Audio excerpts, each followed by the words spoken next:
Guys, sorry I haven't been around. I've been dealing with health stuff, and in October I was getting pelted by paintballs. That was fun. So apparently November is Diabetes Awareness Month. I have diabetes. So I wanted to talk about that because a lot of people don't understand the different types, as well as like what we can do and what we can't do. I'm going to talk about how diabetes affects me, as well as educate you guys on it. So there's two types of diabetes. There's type 1, which you can be born with, or you can develop it later on in life. Originally, it was called juvenile diabetes, but now I don't believe it's no longer called that because people are getting it later on in life. It means that our pancreas doesn't make insulin, and you need insulin to bring your blood sugar down. So when you eat food, your body naturally regulates your blood sugar. So when you eat something, sugar goes into your blood.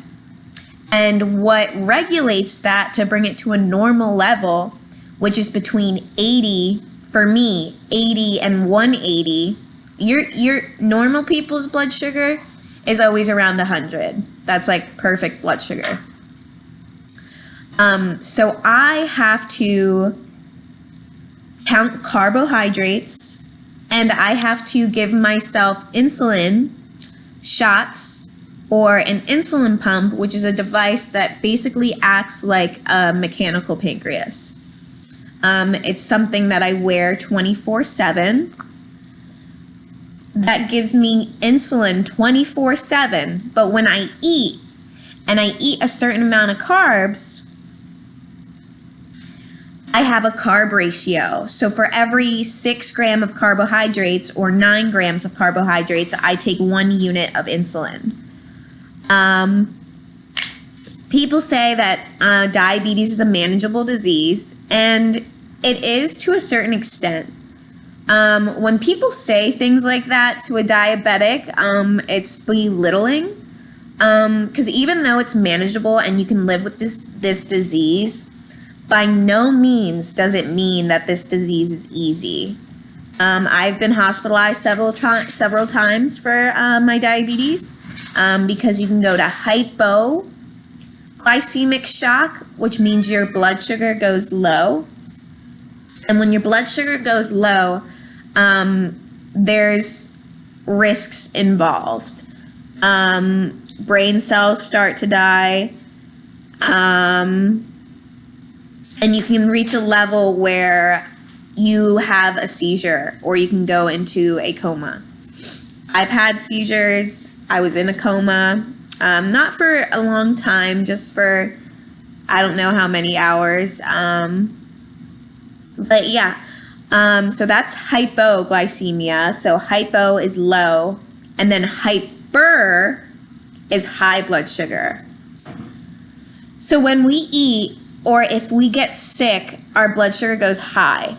And when your blood sugar goes high, 200, 300, 400, 600, that is also very dangerous. You become dehydrated. Your body can't fight infections. What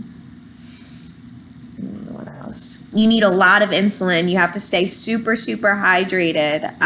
Currently, I made the mistake on Saturday night to drink a lot of alcohol.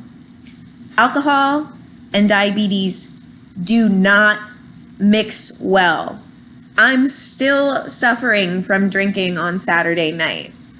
And we're talking about vomiting, being so weak to the point where I couldn't stand for a minute straight, trying to force myself to eat and drink when I couldn't, having to put in a lot of insulin, not being able to do daily tasks. What else? So when somebody who's diabetic drinks alcohol, even though alcohol's fermented sugar, there's a misconception that you're going to have to put in a lot of insulin. You should not take a lot of insulin for alcohol. Alcohol causes your blood sugar to drop. There have been cases where diabetics drink to the point where they end up dying because people see that they're passed out or asleep, or they think that they're blackout drunk, when in reality they had slipped into a coma because of their low blood sugar and passed away. When we get sick, it can get dangerous really quick, really fast. And then you have to go to the hospital or the ER and be pumped with fluids and all this stuff. So type 2 diabetes, both diabetes can be genetic. We don't really know the cause. Me, myself, I'm a first generation diabetic, which means no one in my family history that we know of has had diabetes. So with type 2 means you have to be careful about the carbs and sugars you intake. Usually type 2 can be triggered by not exercising properly, not eating properly, overeating, things like that. And type 2 diabetics do not have to always take shots. If they diet properly and exercise, they can actually reverse getting type 2 diabetes. But that's only like in the beginning stages, because once things progress at a certain point, some people do have to take insulin. But sometimes at the beginning, there are pill medications that type 2 diabetics can use to help manage and reverse diabetes. And type 1, which is what I have to take shots no matter what. So my pancreas doesn't make insulin whatsoever.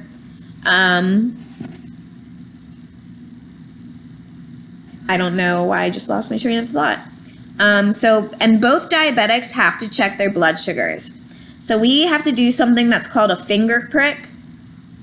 And it's this little device that stabs a small needle into your finger so that blood is drawn out, and then a meter reads your blood sugar. And then you take insulin accordingly. Most diabetics have to check 4 times a day. So morning, lunch, dinner, bedtime. I have a device called a CGM, which is a continuous glucose monitor, which checks my blood sugar every 5 minutes. So almost real time to tell me if I'm going up or if I'm going down. Excuse my cats.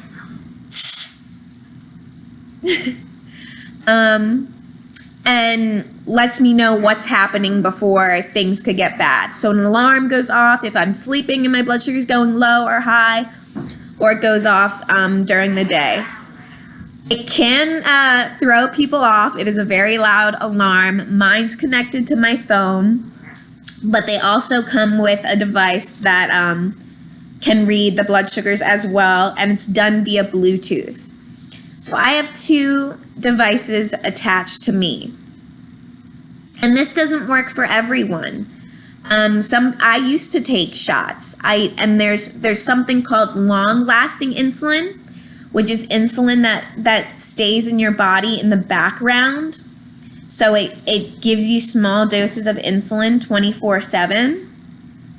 And then there's fast-acting. And you use fast-acting when you're eating or when you're correcting your blood sugar. So trying to get it back to that normal level. So diabetes affects your mental health, and your mental health affects diabetes. So if your numbers are outside of range, for me, I would get, upset, hungry, easily angered. And when my mental health stuff comes into play, it affects my diabetes. The weather affects my diabetes. Exercising affects my diabetes. Food affects my diabetes. Life affects my diabetes. Sometimes I can't do things that I want to do because of my diabetes. There's something called ketoacidosis, which means that your kidneys cannot filter your blood properly because there's so much glucose in your blood that it's coming out in your urine. And there's these things called ketone sticks that tell you if you have ketones, which is basically sugar in your urine. You have to take extreme amounts of insulin and drink a ton of water. When I was younger, I had to drink an ounce of my age. So when I was 12 years old, every hour I was supposed to drink 12 ounces of water. Very frustrating. And you get really sick of water really quick. So for diabetics, especially kids, something that they would use in the hospital, I went to the Children's Hospital of Philadelphia. That's where I was diagnosed. And that's where sometimes I would end up hospitalized. They use Crystal Light. So if a kid gets tired of Crystal Light or water, they use Crystal Light to flavor the water where it doesn't have carbohydrates that can affect the diabetic in a negative way. So type 2 diabetics, like I said before, have to watch what they eat. Type 1 diabetics can eat whatever they want. And people misconcept that all the time. I have had people say, "You don't look like you were fat," and I was never fat. So basically, if I wanted a slice of cake, I can have a slice of cake. It's going to make my blood sugar go higher faster, but the only thing that means is when I'm going to eat sweets or things like that, it just means I have to take more insulin. I don't have a sweet tooth, luckily, so that's good, but some diabetics do have a sweet tooth. So people with type 1 diabetes, you don't have to worry about what they're doing or like what they're eating because we know ourselves, we know our bodies, we know how to take care of our disease. It's nice that people, are looking out for us, and like I try to educate people that are close to me, like this is like what it looks like when my blood sugar is low. This is what it looks like when my blood sugar is high. Like when my blood sugar would drop at night, it would seem like like I was drunk, delirious, out of sorts, when in reality, I had not had a drink and my blood sugar just dropped. So that's, I think I've covered a decent amount of bases. If there's anything you'd like to know, if you have any questions, if there's someone diabetic in your life, please reach out. I'll answer any question that I can. And I guess happy Diabetes Awareness Month. Bye.